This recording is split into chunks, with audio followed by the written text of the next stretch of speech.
नमस्कार, मैं sir doctor Syed Faheem Ali एक बार फिर से आप सभी लोगों को स्वागत है टारगेट टॉपिक इस ऑनलाइन वीडियो डिजिटल प्लेटफॉर्म पर। जी हाँ, ईएमआरएस का एग्जाम्स आने वाला है। डेट भी आपकी डिक्लेयर हो चुकी है।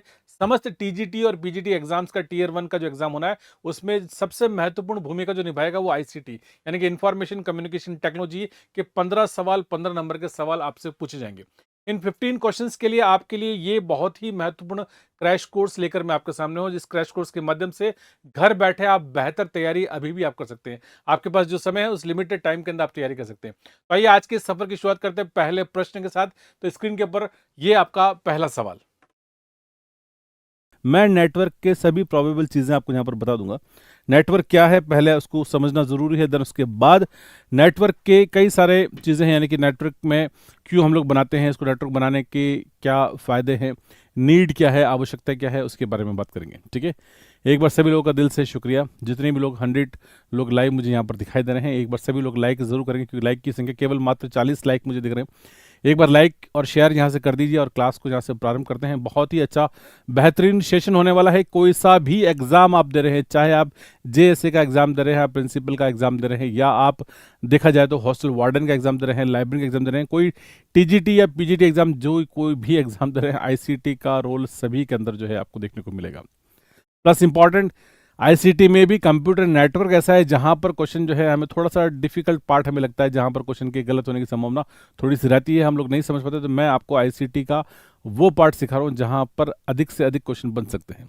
आज के इस दौर में नेटवर्क का रोल बहुत ज़्यादा है, जहां एक नोड को हम लोग जब दूसरे नोड से कनेक्ट करते हैं, हमारा उद्देश्य कुल मिला के 4 प्रकार का हो सकता है। डेटा शेयरिंग हो सकता है, रिसोर्सेज शेयरिंग हो सकता है, सेंट्रलाइज कंट्रोल हो सकता है और डेटा सिक्योरिटी हो सकता है। तो इन सभी को लेकर जो है हम लोग नेटवर्क की स्थापना करते हैं। जी, बहुत बहुत स्वागत सभी का। देखिए मैं आपको बता रहा हूँ यहाँ पर, एक बार देखिए यहाँ पर सभी से, देखिए कंप्यूटर नेटवर्क की परिभाषा आपको पता होनी चाहिए। तो नेटवर्क में सबसे इंपॉर्टेंट पार्ट जो है उसको हम लोग क्या बोलते हैं, नोड कहते हैं। नोड का मतलब क्या होता है, तो एन इंडिपेंडेंट एंटिटी, एक ऐसी independent entity that does not depend on anyone, जो किसी और पर निर्भर नहीं करती है, and perform the task of exchanging data and the information is called node. यानी कि नोड वह स्वतंत्र इकाई जो किसी पर निर्भर नहीं है और डेटा और सूचनाओं के आदान प्रदान का कार्य करती है, उसे नोड कहलाते हैं। ठीक है, उसे नोड कहलाते हैं। जैसे कंप्यूटर अपने आप में एक नोड है, प्रिंटर एक नोड है, स्कैनर एक नोड है, देन कोई एक्सटर्नल मेमोरी है तो वो एक नोड है, नेटवर्क के कोई डिवाइसेस हैं, ये नोड है।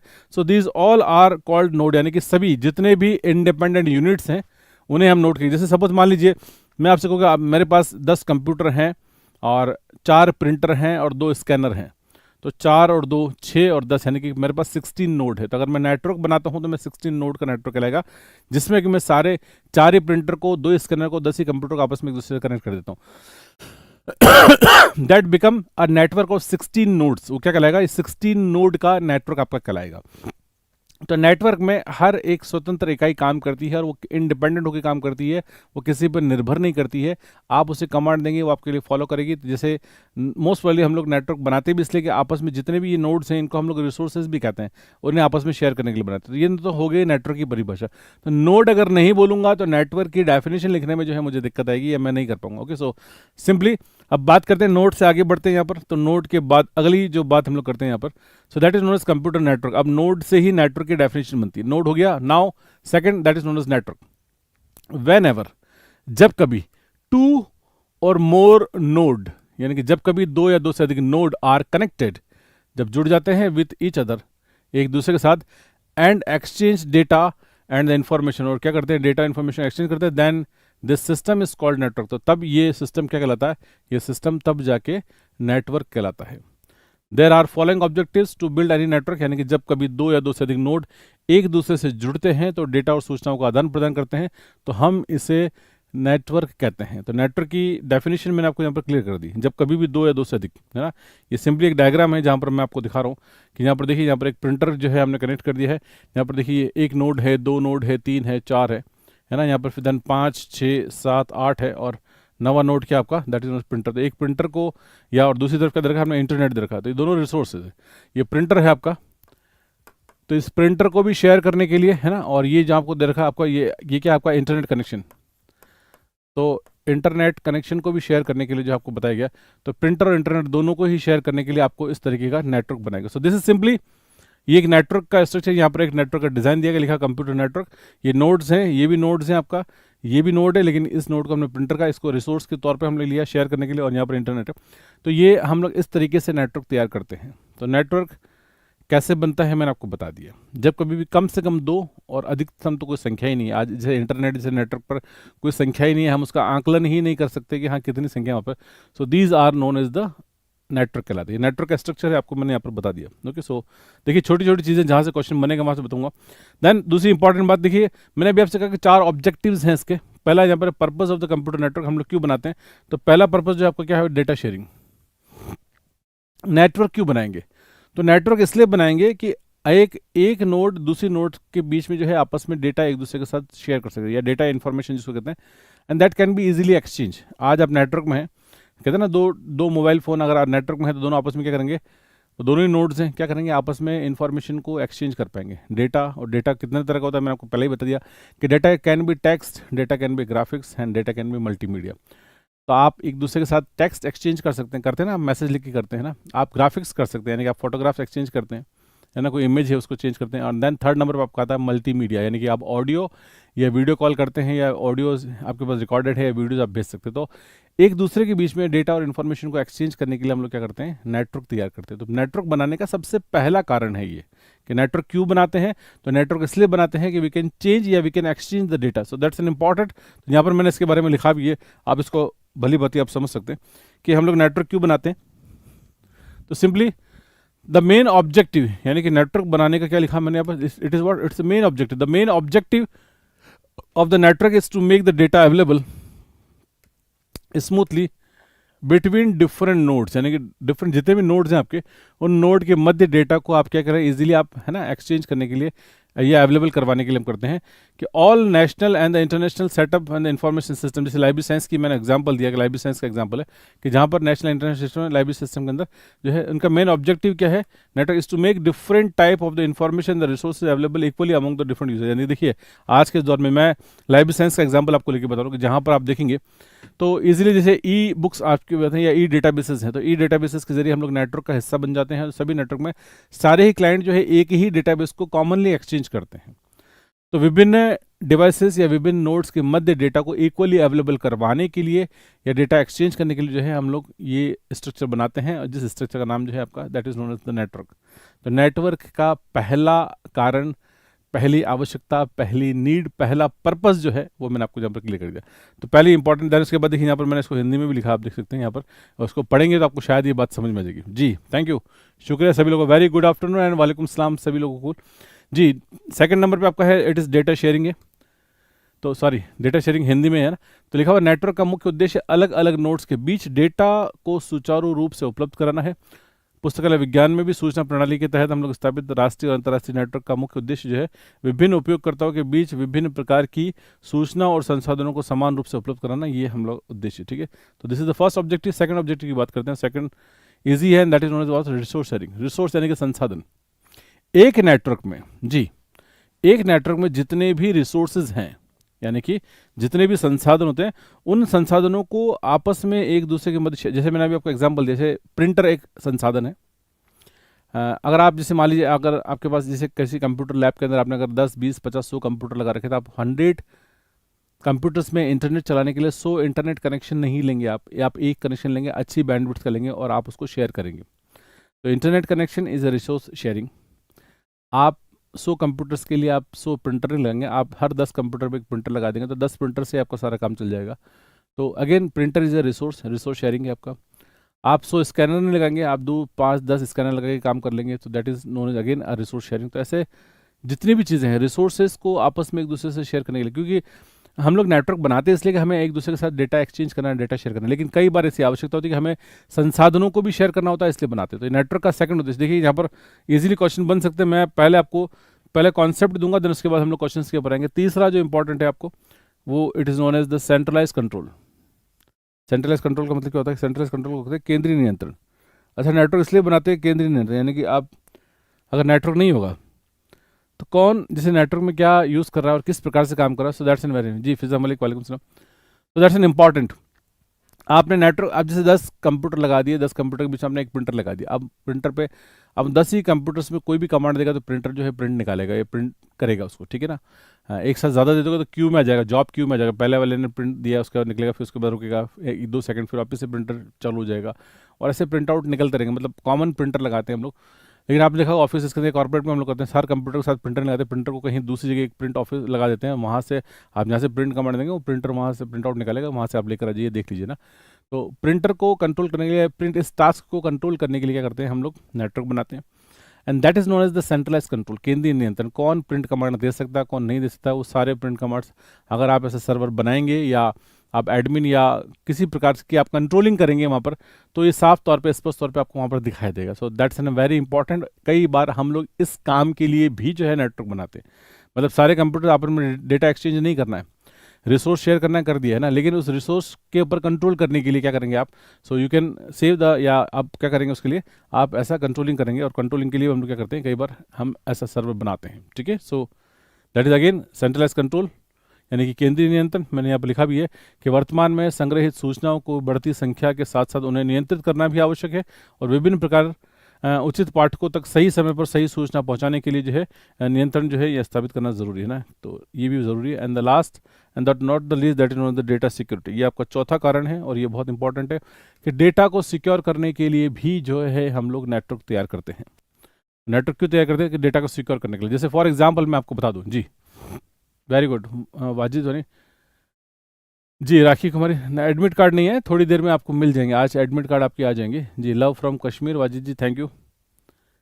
Is okay. सो देखिए यहाँ पर इंपॉर्टेंट मैं आपको बता रहा हूँ कि चौथी और सबसे महत्व, मुझे सबसे इंपॉर्टेंट लगती है डेटा, डेटा सिक्योरिटी। अब डेटा सिक्योरिटी का मतलब क्या है, डेटा सिक्योरिटी का मतलब ये, जैसे मैं आपको एक उदाहरण देता हूँ छोटा सा, है ना, कि आप किसी बैंक में गए, आपने बैंक में जाके अपने अकाउंट में कुछ मनी आपने डिपॉजिट करवाया, और मनी आपने डिपॉजिट करवा के कुछ ही देर बाद अगर आपको लगता है कि हाँ, आप अपने किसी फ्रेंड को दूरस्थ कहीं और हैं, जैसे आप राजस्थान में, आपने किसी मध्य प्रदेश में या किसी को, आपने एमपी या महाराष्ट्र में किसी को बोल दिया हाँ मैंने अकाउंट में पैसे डिपॉजिट करा दिए, थोड़ी देर बाद उसके बाद मैसेज आता है, वो अपने अकाउंट से विड्रॉल कर सकता है या एटीएम से निकाल सकता है। तो आपने जो पैसा डिपॉजिट कराया, ये इन्फॉर्मेशन उस तक पहुंच गई, क्योंकि सब कुछ क्या है आपका, this is not a centralize control. और सेंट्रल कंट्रोल का डेटा सिक्योरिटी, आपने जिस बैंक में अगर पैसा डिपॉजिट करा, उस बैंक का नेटवर्क फेल हो जाता है, या बैंक किसी कारण से बाढ़ आ जाए, भूकंप आ जाए, है ना, आग लग जाए, वो ब्रांच अगर खत्म हो जाए, तब भी आपका पैसा सिक्योर है, क्योंकि आपका सारा पैसा कहाँ पर सेव है, आपका सेंट्रलाइज नोड के अंदर, यानी कि आपका जो डेटा सेंटर है वहाँ पर है, क्योंकि this is not the data security. अब नेटवर्क हम लोग बनाते हैं, इस नेटवर्क बनाने का सबसे मेजर कारण जो है अगर देखा जाए, है ना, कॉमन कारण मैंने आपको बताया डेटा शेयरिंग है, लेकिन सबसे मेजर कारण जो है that is not the data security, यानी कि डेटा को सिक्योर करना। नेटवर्क है तभी जो है डेटा आप सिक्योर कर सकते हैं, ठीक है जी, बहुत बढ़िया। गुरुजी जी कह रहे हैं सर रिसोर्स शेयरिंग में प्रिंटर, स्कैनर, इंटरनेट के अलावा और भी होते हैं। देखिए नॉर्मली रिसोर्सेज का मतलब ये समझा है ना, इसी को रिसोर्स शेयरिंग कहते हैं। बाकी रिसोर्सेज का मतलब जैसे डेटाबेसेस आ गया, तो डेटाबेसेस भी रिसोर्स शेयरिंग के अंदर ही आएगा, ठीक है। सो यहाँ पर देखा, डेटा सुरक्षा नेटवर्क की स्थापना के प्रमुख कारणों में से डेटा सुरक्षा एक महत्वपूर्ण कारण है, जिसके तहत हम वर्तमान में विभिन्न तकनीकों के माध्यम से डेटा और सूचना सुरक्षा प्रदान करते हैं, ताकि भविष्य में इनका आसानी से उपयोग किया जा सके, और इसी के लिए हम लोग सूचना संग्रह आवश्यक है, ठीक है। तो दीज आर इंपॉर्टेंट, मैंने आपको बता दिया। नाउ नेक्स्ट देखिए, मैं अगला है टाइप्स ऑफ नेटवर्क। नेटवर्क के कारण के बाद जो अगली इंपॉर्टेंट चीज आती है जी, ठीक है। सो नेटवर्क के बाद अगली इंपॉर्टेंट बात है कि टाइप्स ऑफ नेटवर्क, नेटवर्क कितने प्रकार का है। तो नेटवर्क 3 प्रकार का नॉर्मली हम बोलते हैं, तो that is known as LAN, यानी कि लोकल एरिया नेटवर्क, मैन यानी कि मेट्रोपॉलिटन एरिया नेटवर्क, और WAN it is known as the wide area network. एक और होता है पैन, यानी कि पर्सनल एरिया नेटवर्क। तो यहाँ पर नेटवर्क की मैंने आपसे बात कही है, यहाँ पर दिखाई भी आपको मैंने।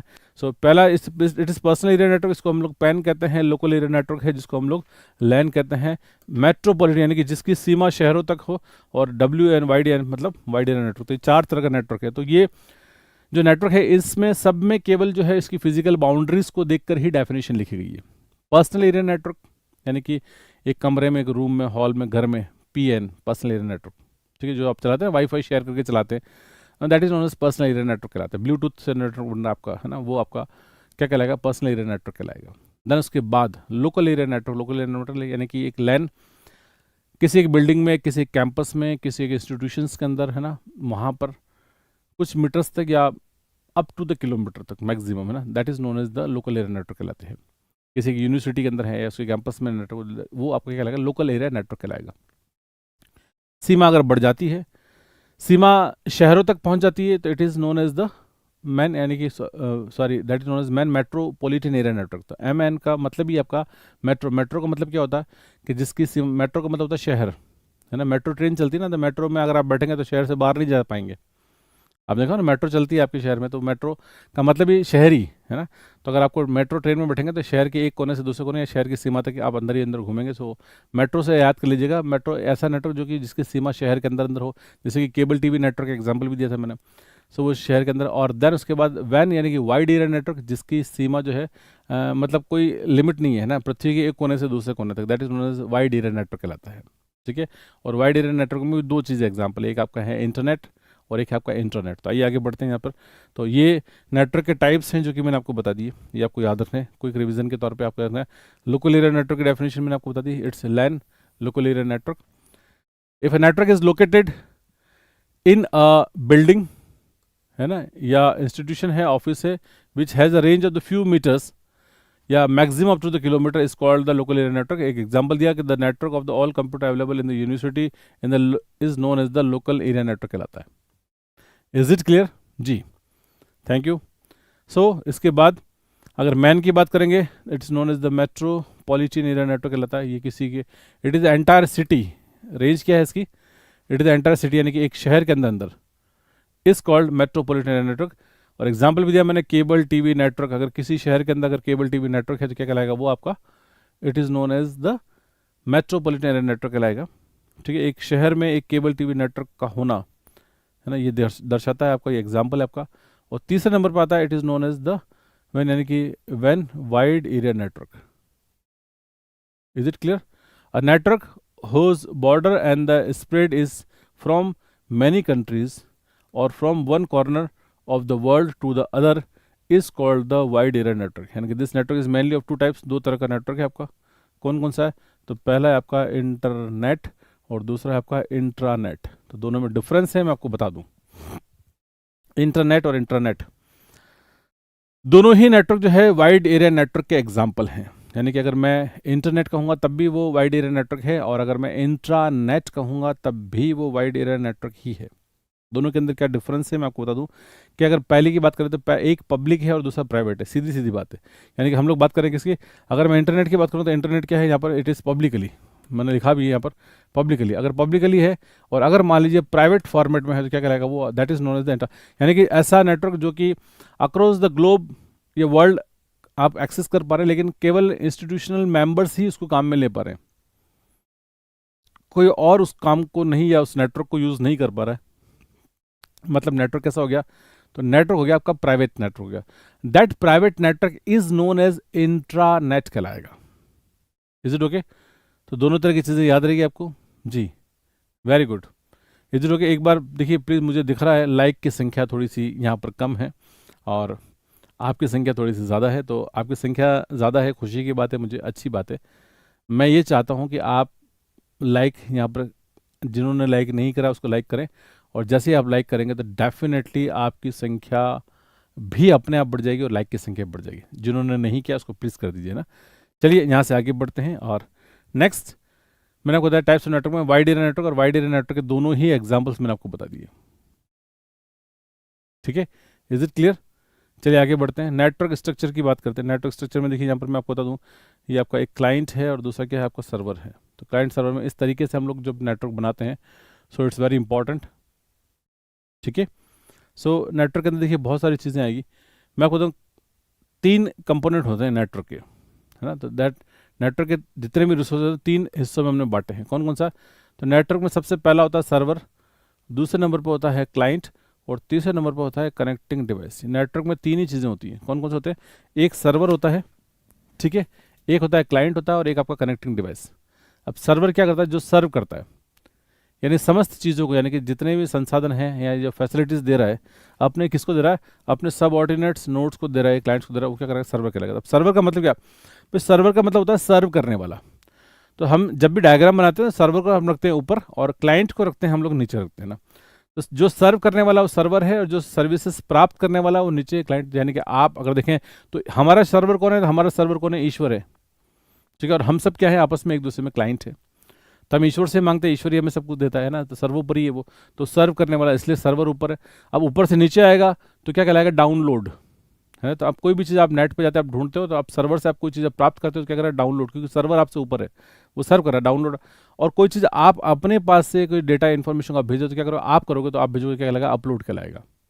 तो एक अपलोड है और दूसरा क्या है, डाउनलोड। अपलोड डाउनलोड की कहानी है, तो सर्वर और क्लाइंट के बीच का रिलेशन है, तो ये होता है। देन तीसरा जो होता है वो होता है कनेक्टिंग डिवाइस, यानी कि इन सर्वर और क्लाइंट के बीच में जो कनेक्टिविटी बना रहा है, उन डिवाइसेस को हम लोग क्या करें, कनेक्टिंग डिवाइस। और ऐसे कनेक्टिंग डिवाइसेस बहुत सारे हैं, हब है, रिपीटर है, राउटर है, स्विच है, गेटवे है, ये सारे के सारे डिवाइसेस जो है क्या कहलाते हैं, आपके कनेक्टिंग डिवाइसेस के नाम से फेमस है। तो पहले तो देखते हैं यहाँ पर नेटवर्क में तीन चीज़ें हैं आपकी, तो कौन कौन सी, तो मैंने आपको बता दिया नेटवर्क की तीन चीज़ें जी। सो इट इज सिंपली क्या कहलाएगा, आपका सर्वर है, क्लाइंट है और आपका कनेक्टिंग डिवाइसेज है। तो सर्वर वो तो मैंने यहाँ पर लिखा भी है ना, सर्वर, सर्वर मतलब यह नेटवर्क का मुख्य कंप्यूटर है। हर नेटवर्क में सर्वर होंगे और ऐसे सर्वर बहुत सारे होते हैं जो अपने अधीनस्थ कंप्यूटर के सभी नेटवर्क सुविधा प्रदान करता है, उसे सर्वर कहते हैं। ऐसे ही सेकंड नंबर पे क्या होता है, क्लाइंट होता है। सर्वर से सेवाएं प्राप्त करने वाले नोड्स क्लाइंट कंप्यूटर कहलाते हैं। Very good. देन इसके बाद तीसरा क्या कहलाएगा, आपका कनेक्टिंग डिवाइस। कनेक्टिंग डिवाइस मतलब वे सभी डिवाइस जो नेटवर्क में क्लाइंट सर्वर के बीच कनेक्शन स्थापित करते हैं और जिसके माध्यम से डेटा और जानकारी को सुचारू रूप से उपलब्ध कराया जा सकता है, कनेक्टिंग डिवाइस कहलाते हैं। So that is known as connecting device. तो server, client and connecting device. Is it clear? तो यहाँ पर तीन तरह की चीज़ें नेटवर्क में हमेशा हमें देखने को मिलती है, ठीक है। देन इसके बाद नेटवर्क एड्रेसेस की बात करते हैं हम। नेटवर्क एड्रेस ये इंपॉर्टेंट है ना। नेटवर्क मैंने आपको, देखिए नेटवर्क में सभी तरह की चीज़ें बता रहा हूँ। सबसे पहले मैंने आपको बताया कि नेटवर्क कहते किसे। दूसरे नंबर पे मैंने आपको ये बताया कि नेटवर्क हम लोग क्यों बनाते हैं, what is the need, what is the purpose of network. तीसरे नंबर पे मैंने आपको ये बताया कि जब नेटवर्क में क्या क्या चीज़ें होती है। नेटवर्क में एक क्लाइंट होता है, एक सर्वर होता है आपका, है ना, और आपके कनेक्टिंग डिवाइस होते हैं। चौथे नंबर पे नेटवर्क के टाइप्स कौन कौन से होते हैं, लैन, मैन, वैन, पैन, ये आपके नेटवर्क।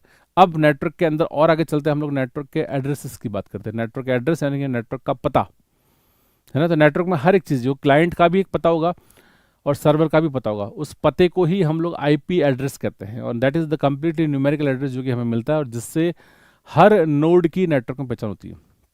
बिना आईपी एड्रेस के या बिना एड्रेस के कोई भी नोड जो है सर्वर में उसकी पहचान, या सॉरी नेटवर्क में उसकी पहचान जो है नहीं बन सकती। ये आपको याद रखना है। तो मैं, ये इंपॉर्टेंट टॉपिक है, इसी के ऊपर बात करूँ मैं। तो network address, each node available in the network has a unique identity, यानी कि जितने भी नोड है जो कि कहाँ पर available in the network has a unique identity, उनकी आइडेंटिटी यूनिक है, and which is unique all over the world, यानी कि जो पूरी दुनिया में एक जैसे रहेगी, in any network, and this is called the network address, और उसे ही हम लोग आईपी एड्रेस कहते हैं।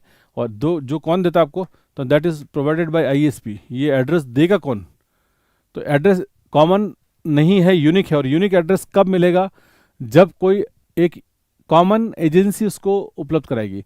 उस कॉमन एजेंसी का नाम क्या है, ISP, that is known as internet service provider. Under this IP address all images available in a network are provided a unique addresses जितने भी हैं। currently two types of the are, यानी कि IPv4 और IPv6। Internet protocol version 4 32 bit है और internet protocol 4 ख़त्म हो गया। अब क्या चल रहा है, इंटरनेट प्रोटोकॉल वर्जन 6, यानी कि जो 128 बिट। यहाँ पर इंपॉर्टेंट सवाल बनते हैं जी। यहाँ पर इंपॉर्टेंट क्वेश्चंस ये पूछे जाते हैं कि आईपी एड्रेस आप क्या समझते हैं। तो आईपी एड्रेसेस दो प्रकार के, एक IPv4 है, एक IPv6 है। IPv4 जो है वो 32 बिट एड्रेस है, वो समाप्त हो गया। समाप्त मतलब वो सारा कंज्यूम हो गया है ना। तो ऐसा नहीं कि IPv4 पे कंप्यूटर नहीं चल रहे, कंप्यूटर या नेटवर्क या इंटरनेट की दुनिया चल तो रही है, लेकिन IPv4 कहते हैं ना, वो सारी पूरी सीरीज खत्म हो गई। 32 बिट एड्रेस से 32 बिट एड्रेस से खत्म हो गया, अब कुछ बचा ही नहीं। तो हमने उसके लिए नया बनाया, IPv6 बनाया। IP का मतलब आईपी एड्रेस, V का मतलब है वर्जन, तो वर्जन 4 था पहले और अब वर्जन 6 है। 4 और 6 का मतलब ये कि ये 4 से था कि यहाँ पर 4 ऑक्टेट हुआ करते थे, है ना। 4 ऑक्टेट थे तो 8 8 के 4 है, तो 8 चौक 32, तो यहाँ पर कितने हो गए, 32 हो गए। ऐसे ही यहाँ पर कितने हो गए, अब वो क्या आ गया, 16 16 के कितने हो गए, तो 16 16 के 6 हो गए। अब 16 को अगर 6 से मल्टीप्लाई करते तो आप क्या आ जाएंगे, तो ऐसे करते करते वो क्या बन गए, 128 बिट जो है वो बन गए, ठीक है। तो ऐसे वो 8 8 के और ऐसे सेट बनते हैं। मैं आपको दोनों ही बता रहा हूँ, तो दोनों के बीच में मैं आपको अच्छी चीज़ बता रहा हूँ जिससे आपको बात समझ में आएगी, ठीक है। सो आप देखें यहाँ पर, देखिए दोनों के ही बारे में, IPv4 IPv6 के बारे में, क्योंकि यहाँ पर मुझे लगता है क्वेश्चन आ सकता है, ठीक है जी। Yes sir. Ajay sir, computer तो रैंडम एक्सेस में पहुंच गए, लेकिन लगता है आप लोग अभी भी मैग्नेटिक टेप ही यूज़ कर रहे हैं।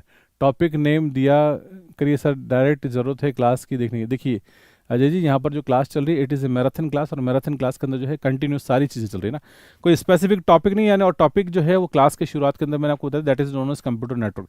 ये क्लास जो चल रही है आज ये चौथा दिन है, और चौथे दिन के अंदर ये 5 दिन की क्लास है, जहाँ पर मैं ICT के सारे ही सिलेबस को एक साथ जो है यहाँ पर आपके लिए रिवाइज कर रहा हूँ, है ना। तो यहाँ पर कोई आउटडेटेड वाली बात नहीं है, ये अप टू डेट वाली बात है। और अप टू डेट के अंदर जो है मैंने 5 दिन के अंदर जितना भी ICT जो आपका सिलेबस है, एक पर्टिकुलर किसी एग्जाम के लिए नहीं, मैं सभी के लिए जो है उसको लेकर आपके लिए रिवाइज कर रहा हूँ। ओके, सो यहाँ पर फिलहाल हम बात कर रहे हैं किसकी, IP एड्रेस की बात करें। IP एड्रेस में भी आपका वर्जन 4 और वर्जन 6 दो तरह की चीज़ें, ठीक है ना। देखिए यहाँ पर IPv4 और 6 के अंदर, क्योंकि यहाँ पर मुझे लगता है कि यहाँ पर एग्जाम में सवाल बन सकता है, ठीक है।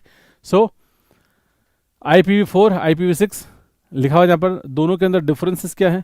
तो ये पहले डिप्लॉय किया गया था 1981 में, इसको डिप्लॉय किया है 1998 के अंदर, यानी कि आप देखें आफ्टर 17 ईयर्स का गैप है इसके अंदर, आप देख सकते हैं। दूसरी ये 32 बिट IP एड्रेस है, और ये कितना है 128 बिट IP एड्रेस है। ये फ़र्क है आपका।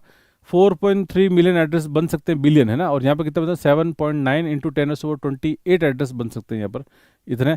तो address must be reuse and the mask, जिसको कहते हैं every device have the unique address. यहाँ पर हर डिवाइस के अंदर यूनिक एड्रेस ही यहाँ पर काम आता है, ठीक है। सो देखें यहाँ पर एग्जाम्पल, यहाँ पर लिखा हुआ न्यूमेरिक डॉट डेसिमल, ये IPv4 का लिखने का तरीका है। और यहाँ पर अगर आप बात करें IPv6 की, तो ये हेक्साडेसिमल होता है।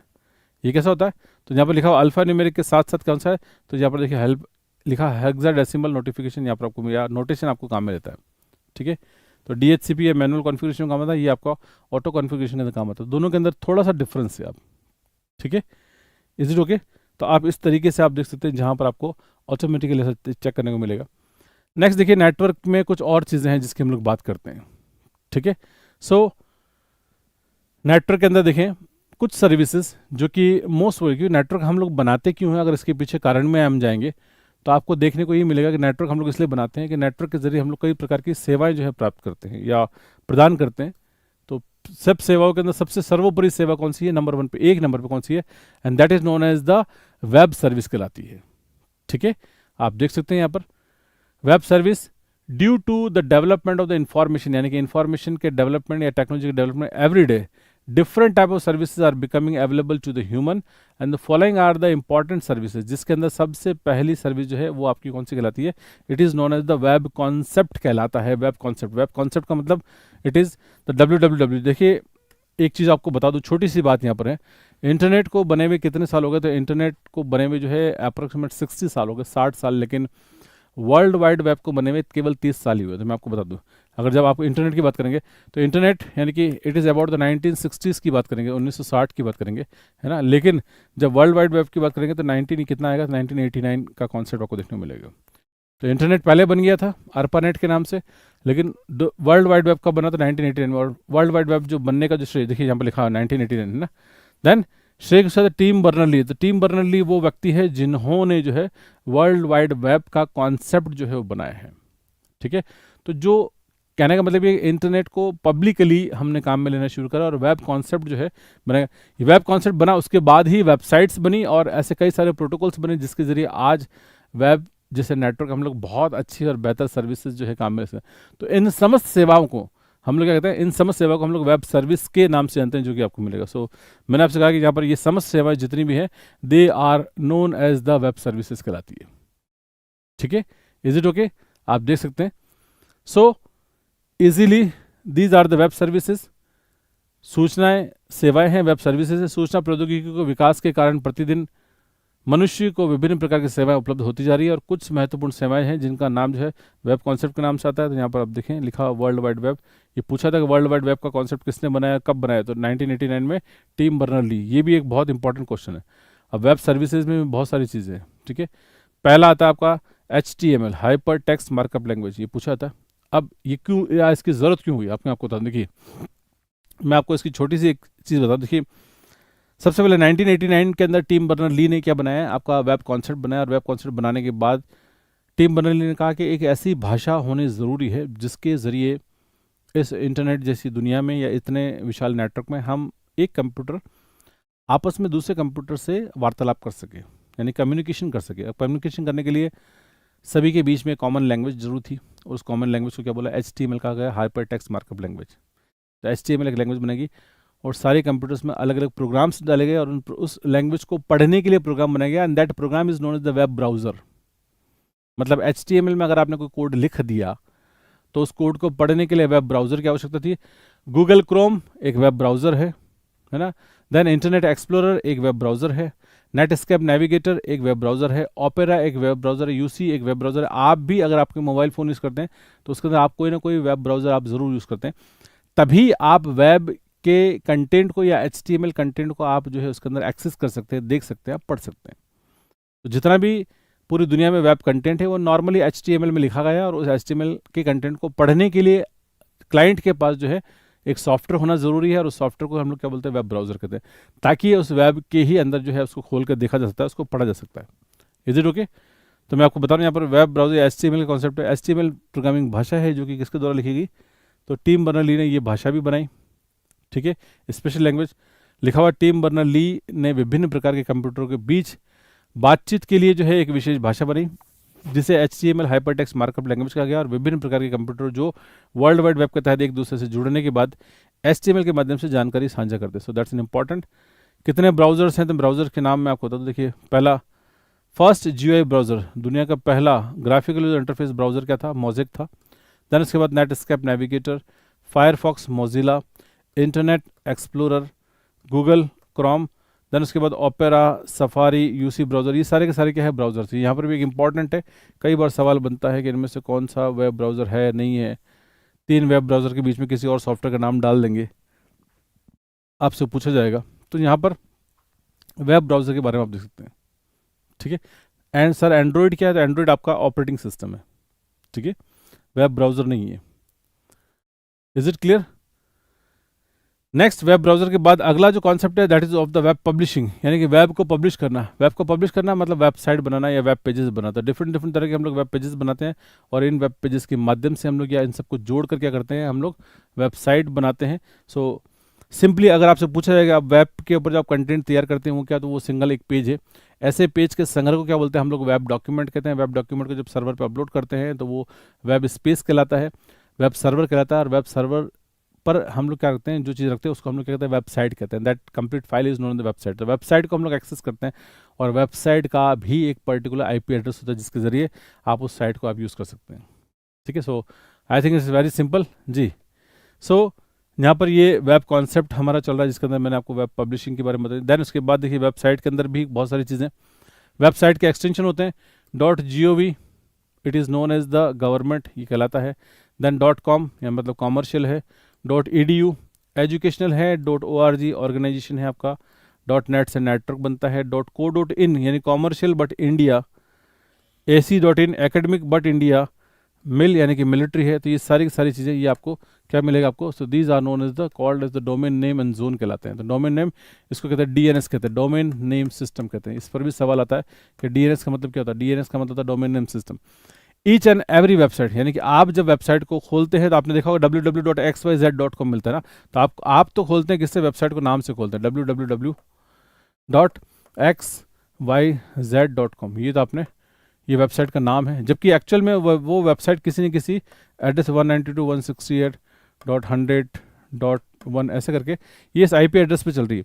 तो जब आप कॉल करते हैं तो वो आप तो नाम लिखते हैं, लेकिन वो एक्चुअल में वेबसाइट जो है उसके नाम से नहीं, उसके IP एड्रेस से खुलती है। जैसे आप मोबाइल फ़ोन पे होता है ना, आपने फ़ोन निकाला और आपने लिखा सुरेश, रमेश, कपिल, जो भी आपको फ्रेंड का नाम, आपने फ़ोन बुक में नाम चेक करा और आपने उसको डायल कर दिया, तो आपके दोस्त को फ़ोन लग जाता है। एक्चुअली आपके दोस्त को फ़ोन नहीं लग रहा, वो उस नंबर को फ़ोन लग रहा है जो नंबर सेव है ना।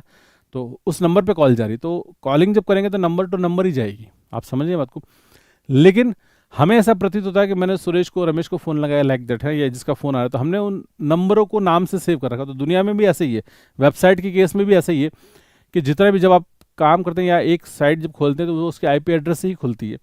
लेकिन आपको IP एड्रेस याद कैसे रखना है, तो आपको IP एड्रेस याद न रखना पड़े इसके लिए DNS बनाया गया, यानी कि डोमेन नेम सिस्टम बनाया। इस पर सवाल एग्जाम में आ सकता है, डोमेन नेम सिस्टम का पूरा नाम क्या है, DNS मतलब डोमेन नेम सिस्टम, जिसके जरिए IP से क्या जाएगा, नेम, और नेम से IP। तो ये आपको दोनों के बीच में रेजोल्यूशन होता है जिसके लिए हम काम करते हैं, ठीक है। सो यहाँ पर रेजोल्यूशन के जरिए इस प्रकार से काम करेंगे तो आपको मिलेगा, ठीक है। So this is known as web address या की बात है यहाँ पर।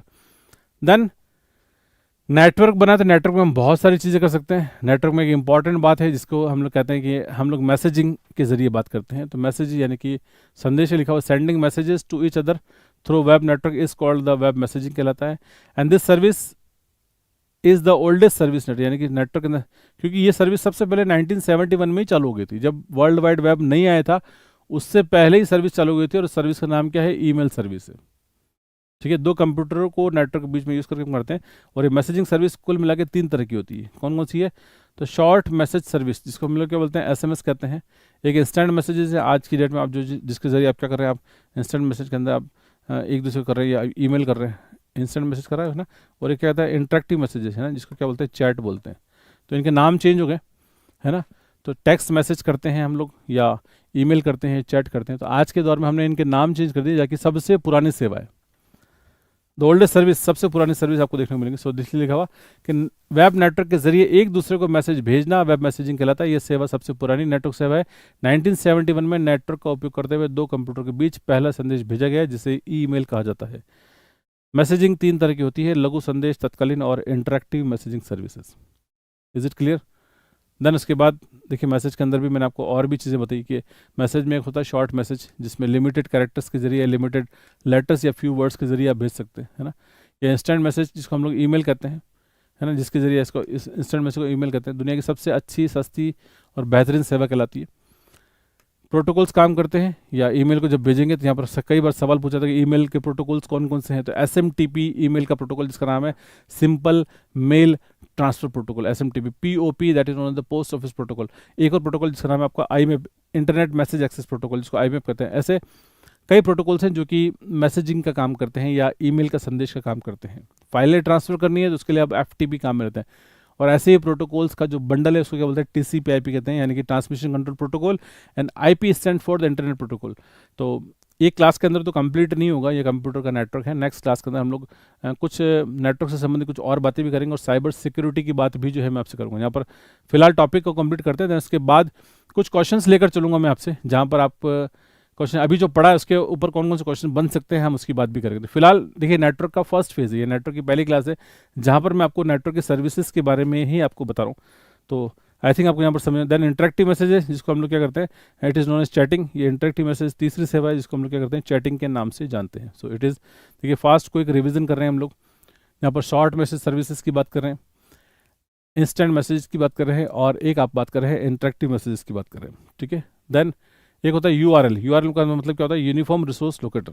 ठीक है, ये सारी चीज़ें, छोटी छोटी चीज़ें, इन पे किसी पे भी सवाल बन सकता है। URL के फुल फॉर्म पूछ ले आपसे, तो जो एक दूसरे को आप लिंक भेजते हैं ना, उसी को क्या कहते हैं? URL कहते हैं। ठीक है, बिल्कुल। टोपोलॉजीज भी बताऊंगा मैं डेफिनेटली। ठीक है, टोपोलॉजी भी हमारा टॉपिक है। तो टोपोलॉजी नेक्स्ट क्लास के अंदर इसको कंप्लीट करेंगे, क्योंकि एक क्लास के अंदर नेटवर्क और साइबर सिक्योरिटी दोनों ही कंप्लीट नहीं होगा, और साइबर सिक्योरिटी के ऊपर डेफिनेटली सवाल पूछा जाएगा जी। तो वहाँ पर पूछा ही जाएगा, बिल्कुल 100% सवाल आएगा। URL यूनिफॉर्म रिसोर्स, एक विशाल नेटवर्क की तरह प्रत्येक सूचना स्रोत एक निश्चित स्थान पर उपलब्ध होता है। तो उस निश्चित स्थान हम लोग कहते हैं यूनिफॉर्म रिसोर्स लोकेटर का मतलब क्या होगा? URL, जैसे एक दूसरे आपने देखा ना, अभी व्हाट्सअप बहुत ईजी हो गया इसको समझना, कि कोई चीज़ कहाँ पर है मुझे नहीं पता, तो मैं क्या करूँगा? उसको उठाकर वहाँ से उसका एक लिंक आपको भेज दूंगा। तो जो आपके व्हाट्सएप पे लिंक आता है ना, आप क्लिक करते हो और वापस आप वहाँ पहुँच जाते हैं लिंक के ऊपर, है। तो दैट इज नॉट URL। तो it is known as uniform resource locator. किसी को इंटरनेट जैसी चीज़ पे कहीं पर भी, कोई इतना बड़ा नेटवर्क है, कोई भी चीज़ कहीं पर भी, उसका एड्रेस उठा के मैं आपको भेज दूँ link, and that is the uniform. उस रिसोर्स को या उस संसाधन को ढूंढने के लिए हम काम करें, that is known as URL कहलाता है। एक होता है FTP, फाइलें आपस में एक दूसरे के साथ भेजनी है, that is known as file transfer protocol. ठीक है, तो ये भी एक सेवा है। ये कब काम में लेती है? जब फाइल की साइज़ बड़ी होती है। जैसे आप मान लीजिए नॉर्मली 25 MB तक की फाइल होगी, तो आप ईमेल के जरिए भेज दोगे 40-50। अभी आपने देखा डॉक्यूमेंट में 100 MB तक भी फ्री हो गया, व्हाट्सएप पे भेज देते हो। लेकिन उससे बड़ी फाइल होगी तो क्या करोगे आप, है ना, तो आप नहीं भेज पाएंगे। तो ऐसी फाइलों को भेजने के लिए हम लोग नॉर्मली क्या करते हैं, क्योंकि नेटवर्क का ट्रैफिक बढ़ता है सर्वर के ऊपर, तो हम लोग FTP यूज़ करते हैं। FTP के अंदर कोई लिमिट नहीं है आपकी कितनी साइज़ की आप फाइल भेजेंगे। आप तो FTP अकाउंट बनाते हैं, और FTP के जरिए जो है आप फाइलों को एक दूसरे के साथ शेयर कर सकते हैं। आप एक दूसरे को भेज सकते हो। सो दैट इज एफटीपी भी एक प्रकार की सेवा है, ठीक है। और इसी क्रम में एक और अंतिम सेवा जिसका नाम है आपका टेलनेट, यानी कि टेली कम्युनिकेशन नेटवर्क, जिसको टेलनेट कहते हैं। दूरस्थ बैठा हुआ एक व्यक्ति दूर बैठे हुए किसी दूसरे कंप्यूटर के अंदर लॉग इन करके बहुत सारे काम कर सकता है, उसको हम लोग क्या कहते हैं, and that is known as the telnet service कहलाती है। तो टेलनेट के जरिए हम ये काम कर सकते हैं। Is it okay? क्लियर है आपको सारी बातें? चलिए now if you are ready, तो यहाँ से क्लास तो हमने कर ली है, और भी चीज़ें हैं। नेटवर्क की क्लास में मैं कल भी क्लास को कंप्लीट करूँगा, जहाँ पर नेटवर्क के कुछ पार्ट, कुछ चीज़ें बचती है, ओएसआई मॉडल बचता है, जहाँ पर एग्जाम में मुझे लगता है कि श्योर क्वेश्चन आपको बनेगा। टोपोलॉजी एक बनता है जहाँ पर श्योर क्वेश्चन बनेगा, साइबर सिक्योरिटी से संबंधित क्वेश्चन बनेगा। तो कल की क्लास के अंदर जो है ये सारे टॉपिक्स को कंप्लीट करेंगे और फिर कुछ और क्वेश्चन करेंगे। तो आज के कुछ क्वेश्चन जो है, जो आज हमने पढ़ा है उससे संबंधित अगर आप चाहते हैं तो मैं कुछ क्वेश्चन जो है आपके सामने यहाँ पर करने के लिए तैयार हूँ, ठीक है। एक बार आप सभी लोगों का सहयोग चाहिएगा यहाँ पर, है ना। Thank you for this. सभी लोग तैयार हैं इसके लिए या नहीं है, प्लीज़ मैसेज करके बताइएगा। जिन्होंने लाइक नहीं किया है, लाइक की संख्या आपकी संख्या से ज़्यादा होना ज़रूरी है। आप मेरी बात को समझ रहे हैं, जो बात मैं आपसे कह रहा हूँ? Is it clear? So this is important question. पहला सवाल आज का आप देखें, पढ़ें, समझें और उसका उत्तर दीजिएगा। जितनी जल्दी आप उत्तर देंगे उतना ही जल्दी हम लोग आगे से आगे क्वेश्चन कर पाएंगे।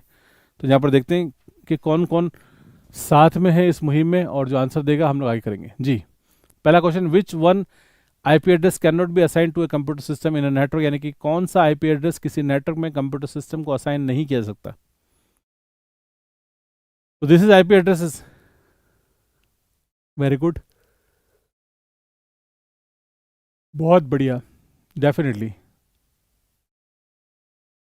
विच आईपी एड्रेस, इनमें से जो आईपी एड्रेस है जो कि आप यहाँ पर देखेंगे जो असाइन नहीं किया जा सकता, हम उसकी बात कर रहे हैं ना। जो असाइन कर सकते उसकी बात है, तो जो असाइन नहीं किया था यहाँ पर, सो इट इज़ 127.0.1 तो ये पिंग करने के लिए होता है, नेटवर्क में सिग्नल चेक करने के लिए बनाते हैं। बाकी 192 से शुरू होने वाले जितने भी आईपी एड्रेसेस हैं तो वो सभी लोग जो असाइन कर सकते हैं। और इनकी रेंज बता दूं तो ये जो लिखा हुआ है यहाँ पर, तो 0 से लेकर कहाँ तक होगा, 0 से लेकर 255 तक है। तो 0 से लेकर ये भी 0 से 255, ये भी 0 से 255। तो अगर ऐसा शुरुआत करें तो पहला आईपी एड्रेस क्या बनेगा, 0.0.0.0 बनेगा, और अंतिम आईपी एड्रेस इस रेंज का क्या बनेगा, 255.255.255 ये बनेगा आपका। सो दिस इज व्हाट, ये कंप्लीट एक रेंज है आपकी आईपी एड्रेस। और ये क्या करेगा, ये कौन सी है, तो ये IPv4 वर्जन है आपका, ठीक है। आप दे सकते हैं इस तरीके से। सो नेक्स्ट, अगला क्वेश्चन आपका, ये सवाल आपके सामने, और ऐसे क्वेश्चंस आपके सामने, मैं नेटवर्क के सवाल पूछ रहा हूँ फिलहाल आपसे। What does ARPANET stand for, ARPANET का अर्थ क्या है आपको ये बताना है। आपने नाम सुना, it is the previous name of the internet, internet का पूर्व नाम है या ARPANET जी। केवल इंग्लिश हिंदी जो है आपका है ना, और रीजनल लैंग्वेज, इंग्लिश हिंदी और रीजनल लैंग्वेज, इसमें 40% लाना जरूरी, पूनम यादव जी, कंपल्सरी। चलिए, देखिए आपने लाइक किया, सभी लोगों का दिल से शुक्रिया लाइक करने के लिए, क्योंकि आपने लाइक किया तो आपकी संख्या जो है स्वयं आपके ही द्वारा बढ़ गई। 300 लाइक्स के लिए बहुत बहुत दिल से शुक्रिया सभी लोगों का। सो ARPANET की बात करें, ARPANET जी, advance research project agency network, American research and the project association, या ऑटोमेशन रिसर्च एंड प्रोजेक्ट, या advance robotic programming and networking जी। A, advance research and the project agency network, यानी कि that is known ARPANET। Internet का पूरा नाम जो है या पुराना नाम जो है, that is known advance research project agency जी, that is known as the ARPANET। बहुत बढ़िया, बहुत बढ़िया, research project agency, it is ARPA। Very good, सभी को याद है। चलिए तीसरा क्वेश्चन देखते हैं। What does OSI stand for in context of networking, networking में या नेटवर्किंग के संदर्भ में OSI का नाम क्या है, या OSI का मतलब क्या, आपको ये बताना है। नेटवर्क के संदर्भ में पूछ रहा हूं मैं आपसे, बताइए। What does OSI stand for, या in context of the networking, networking के संदर्भ में OSI का क्या मतलब है।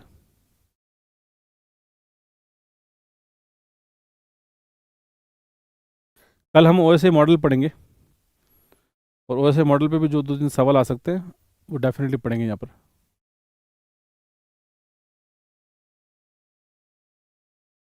जी। सभी ने आंसर दे दिया, वेरी गुड।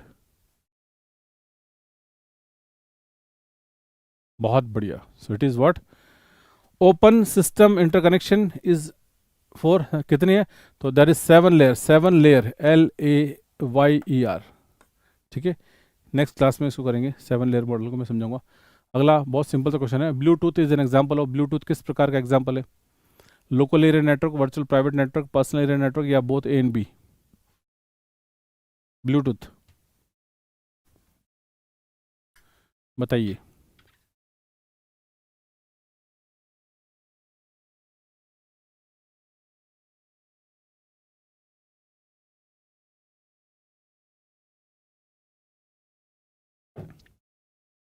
नहीं पता?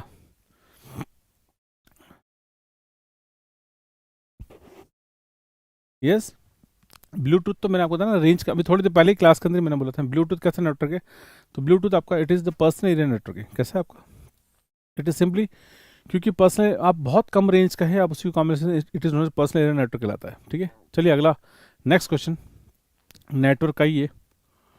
अ network point that act as an entrance to the another network is known as. एक नेटवर्क बिंदु जो दूसरे नेटवर्क में प्रवेश द्वार के रूप में कार्य करता है, उसे किस रूप में जाना जाता है?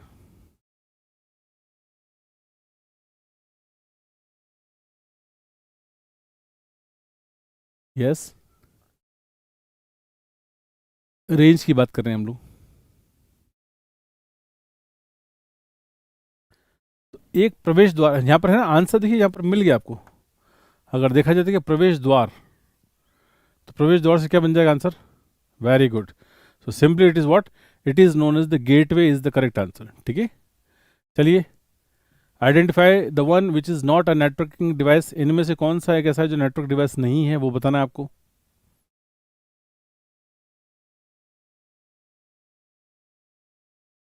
Very good.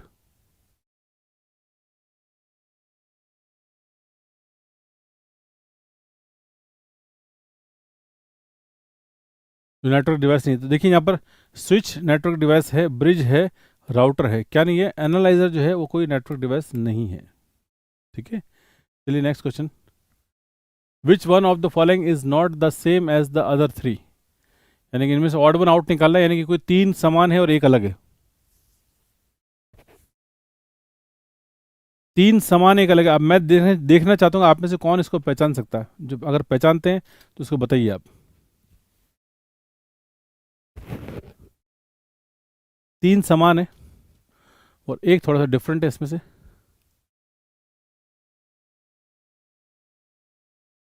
कौन सा डिफरेंस है बताइए. आंसर आपके आ रहे हैं. सो इट इज़ व्हाट? देखिए, मैक एड्रेस और हार्डवेयर एड्रेस एक ही बात है. इसी को हम लोग फिजिकल एड्रेस भी कहते हैं, लेकिन ये आईपी एड्रेस जो है थोड़ा सा डिफरेंट है ना. तो आईपी एड्रेस जो है वो आईएसपी द्वारा प्रदान किया जाता है, जबकि ये जो मैन्युफैक्चरर है, हार्डवेयर के ऊपर लगता है, फिजिकल एड्रेस है ना, जो मैन्युफैक्चरर है वो बनाएगा ये एड्रेस. ठीक है, जबकि आईपी एड्रेस जो है कौन देगा? आईएसपी देगा. तो अगर इनमें से अलग करेंगे तो आईपी एड्रेस जो है वो डिफरेंट है. Is it okay? चलिए बहुत बढ़िया. IPv6 के बारे में पूछा गया. IPv6 का फॉर्मेट, अगर आपने थोड़ी देर पहले मेरी बात को ध्यान से सुना है तो आप IPv6 का बता देंगे. IPv6 का मतलब क्या है या इसका फॉर्मेट कौन सा है, ये बताइए.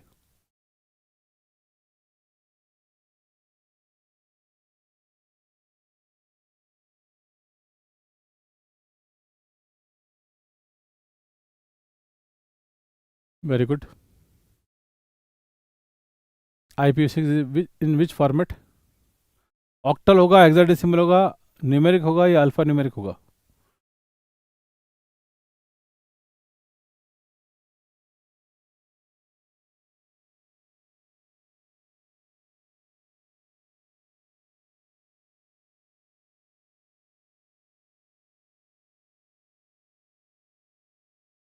देखिए फॉर्मेट कौन सा है, वो फॉर्मेट जो है आपका हेक्साडेसिमल है.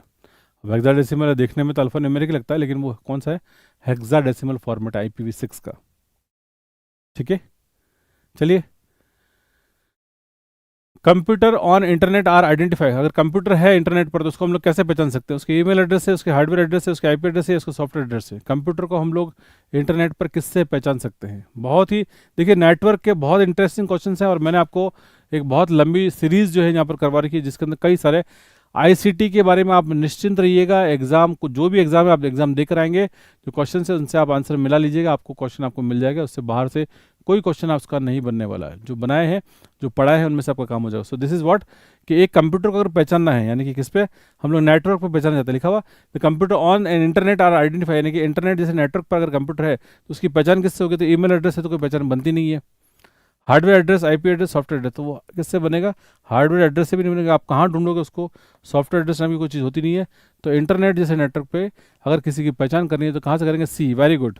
सो it is known as the IP address. ठीक है, तो समय समाप्ति की और ऑलमोस्ट कुछ क्वेश्चंस और कर लेते हैं, एक सवाल और करते हैं। ठीक है, which of the following items is not use in the local area network, यानी कि लैन, निम्नलिखित में से किस वस्तु का उपयोग जो है लोकल एरिया नेटवर्क में नहीं किया जाता? अगर आप लोकल एरिया नेटवर्क बना रहे हैं तो इनमें से कौन सी ऐसी चीज़ है जिसकी ज़रूरत नहीं है अगर आपको लोकल एरिया नेटवर्क बना रहे हैं तो? जी,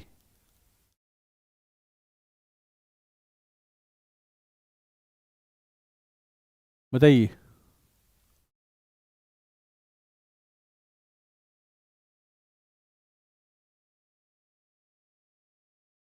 देखिए, ओएसए मॉडल के बारे में जो है मैं आपको जानकारी यहाँ पर दे दूंगा, हालांकि it is not in the syllabus, लेकिन फिर भी कुछ चीज़ें हम लोग पढ़ लेते हैं यहाँ पर। ओएसए मॉडल तो नहीं देखा, लेकिन मे भी अगर मान लीजिए सवाल आ जाए तो कल की क्लास के अंदर यहाँ पर कर लेंगे उसको, है ना। जी,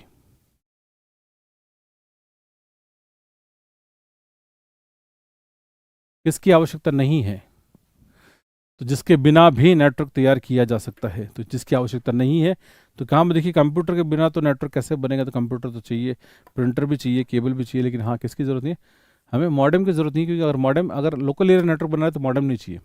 अगर आप लोकल एरिया नेटवर्क से बाहर अगर वाइड एरिया नेटवर्क या कुछ और बनना चाहेंगे तो आपको इसकी ज़रूरत पड़ेगी, ओके, बाकी नहीं। Okay, so this is our, देखिए ये टेलीग्राम चैनल का एड्रेस है, आप देख सकते हैं यहाँ पर टेलीग्राम चैनल, जो चैनल का नाम है टीचर्स अड्डा बाय टारगेट, अभी यही हमारा टेलीग्राम चैनल है। टेलीग्राम चैनल को पिन मैसेज में भी दे रखा है, आप टेलीग्राम चैनल ज्वाइन कर सकते हैं। विभिन्न प्रकार की पीडीएफ्स या हमारे द्वारा जो है मैसेजेस आपको वहाँ पर किए जाते हैं, वो आपको वहाँ पर फ्रीली अवेलेबल है।